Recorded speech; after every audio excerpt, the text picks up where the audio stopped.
Son Excellence le président tunisien Kais Saied a visité le pavillon de la Palestine à la Foire internationale du livre de Tunis, où il a consulté des publications retraçant l'histoire et la lutte du peuple palestinien. Il a réaffirmé le soutien constant de la Tunisie à la cause palestinienne et souligné le rôle de la culture dans le renforcement de la sensibilisation internationale. L'Institut du monde arabe à Paris se prépare à célébrer le 40e anniversaire de sa création,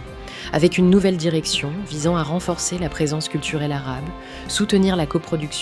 élargir les partenariats internationaux, notamment avec les pays du Golfe, et promouvoir la langue arabe en Europe.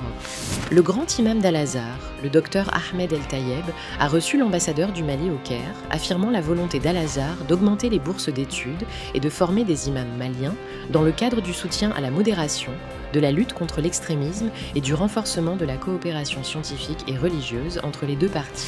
La 7e édition du concours de mémorisation du Saint-Coran de la Fondation Mohamed Sisk des oulémas africains s'est achevée à Nouakchott, avec une large participation et une mise en avant de son rôle dans la promotion des valeurs islamiques et le renforcement du lien des jeunes générations avec le Saint-Coran.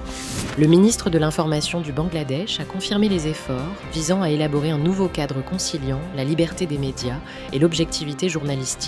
à l'occasion du 35e anniversaire du journal The Daily Star. L'agence de presse nigériane NAN et l'Ixinhua News Agency ont convenu de renforcer leur coopération médiatique tout en examinant la relance du sommet des médias africains au Nigeria afin de soutenir les partenariats et de développer le secteur des médias. L'Union des journalistes d'Ouzbékistan a annoncé le lancement de la 20e édition du prix Plume d'Or Oltin Kalam, récompensant les travaux journalistiques remarquables dans les domaines de la télévision, de la radio, du numérique et de la presse écrite, tout en promouvant la transparence et le professionnalisme. La Qatar Media Corporation a remporté la catégorie bronze lors de l'exercice national de cybersécurité 2025, en reconnaissance de ses efforts pour renforcer la préparation numérique et faire face aux menaces cybernétiques. UNICEF et des partenaires médiatiques au Niger ont signé un partenariat stratégique visant à promouvoir les droits de l'enfant et à développer des contenus médiatiques dédiés aux questions liées à l'enfance dans le pays.